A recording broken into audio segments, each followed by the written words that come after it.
Pajamas banned for students learning from home draws mixed response.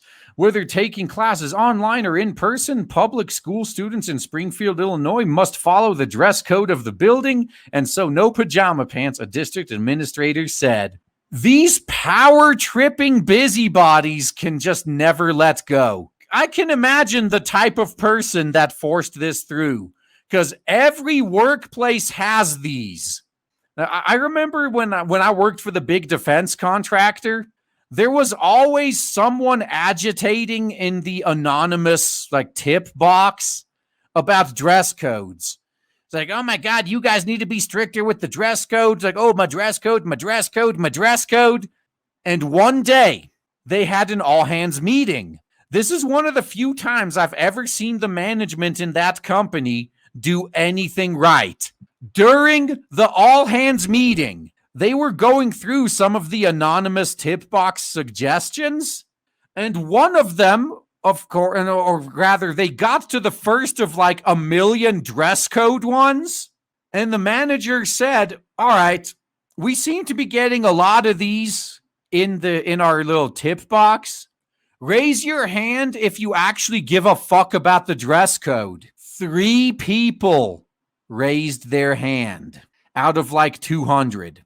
Those 3 people were basically the proto SJWs. They were doing the same tactics the SJWs do on social media, where you have one person just screeching so loud and so often and with so many sock puppet accounts. They made it look like it was a bigger problem than it actually was. And then when called out on it, only 3 people actually cared.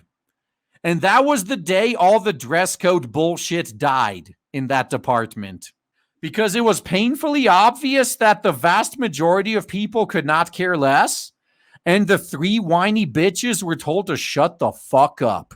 I bet it's something similar here, where you got a few Karens who just cannot let go of the power and control they used to wield.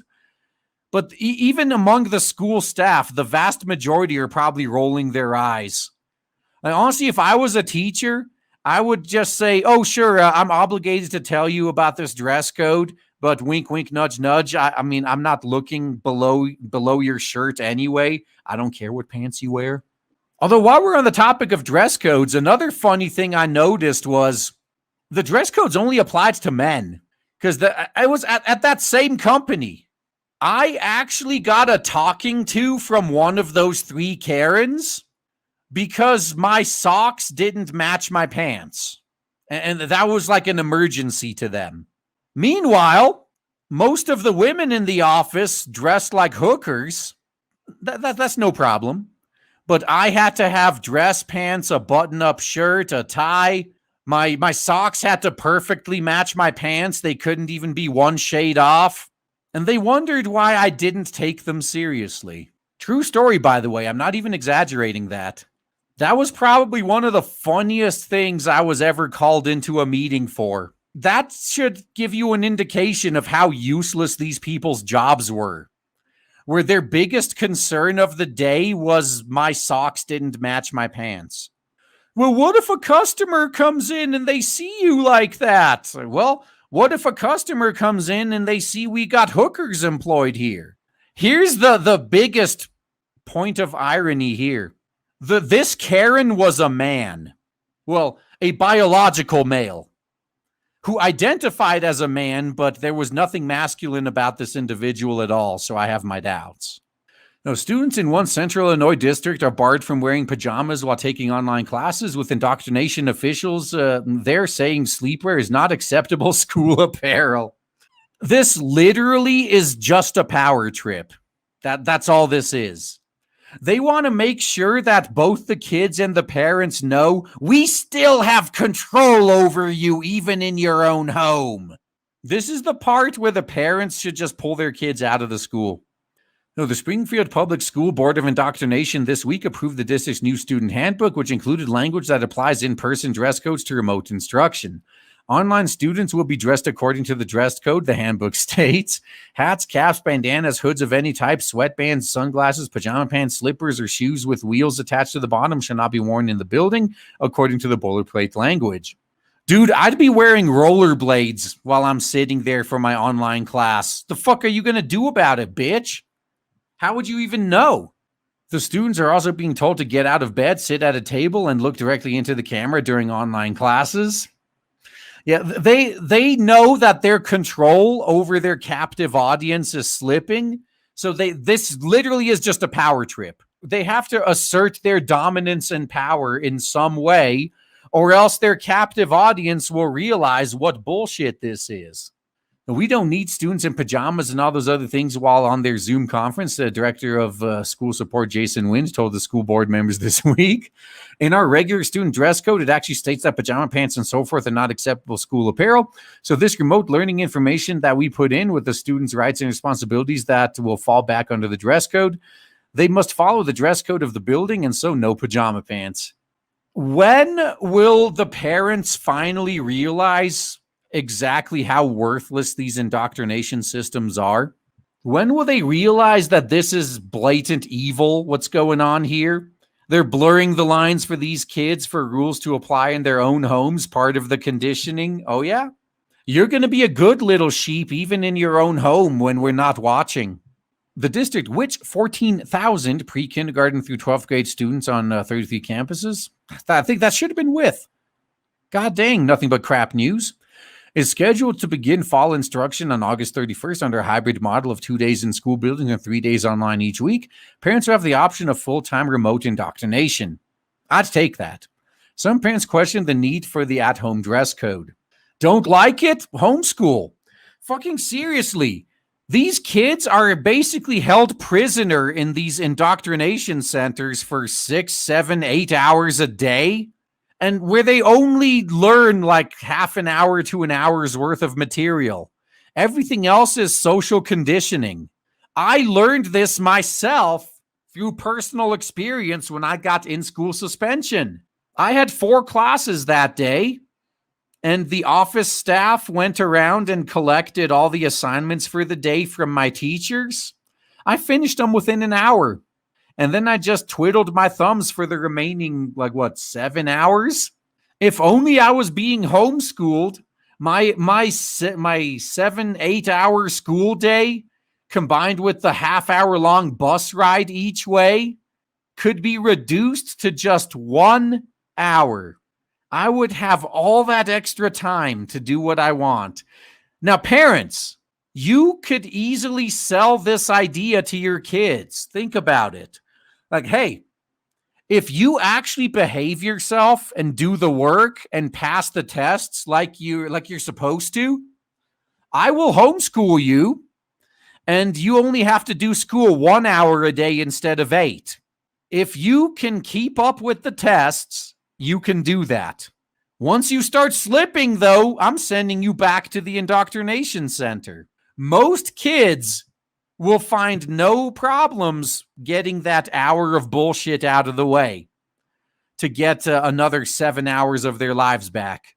John Fremmel, who will have kindergarten and second grade student in the district this year, said too many families are already shut out by the digital divide. You put more barriers in place. You have to sit at a table. You have to dress a certain way. It makes no sense. Fremmel, who works in IT at the University of Illinois Springfield, told nothing but crap news on Friday.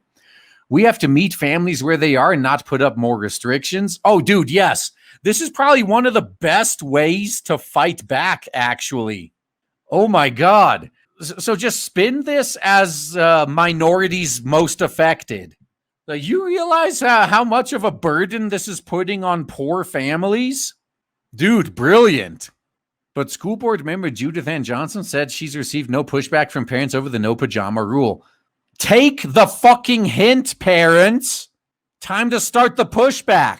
If you're dressed nice, you're better able to perform. Oh my God, she has to be like 80 years old. This is the most ignorant boomer take I have heard yet. Oh, how you dress determines how well you'll perform. Bull fucking shit. Unless you're like a stripper where your outfit actually matters. I mean, fuck, how you dress isn't gonna affect how you study. Damn, these boomers just don't get anything. But no, I see what it is now. It's jealousy. They were forced to go through this bullshit indoctrination, and they can't stand the fact that the kids that are going through school now might be able to avoid it. God, that just chafes their... Oh, man, they can't stand it. If I had to suffer through this, you will too. It's not fair that only I had to go through this. Instead of being happy for the future generations not having to go through their bullshit, shouldn't you want a better life for future generations? Meanwhile, these boomers are intentionally holding them back. Adding that donning sleepwear during class shows you're not taking it seriously. That one might be true. Because honestly, I didn't take school seriously either, and I still had no problems passing and graduating. All it is a fucking waste of time. Now, dude, I only went out of obligation. If I wasn't literally being forced to be there, I would not have been there. How the fuck could you expect me to take it seriously? No, and any enforcement of the pajama ban will be done with a light touch, District spokeswoman Bree Hankins told the Book App News on Friday. I would love to see a kid call him on that. Like, yeah, Bobby, I'm going to need you to put on some slacks. No, I'm fine with this. Like, it's the dress code. You have to put on some slacks. Like, hey, motherfucker, I'm here to learn. Would you mind teaching the class instead of being anal about the dress code? What are you going to do about it, huh?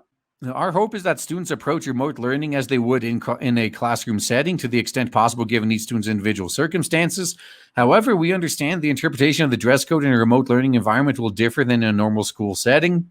Yeah, honestly, if I was a teacher, I wouldn't even care.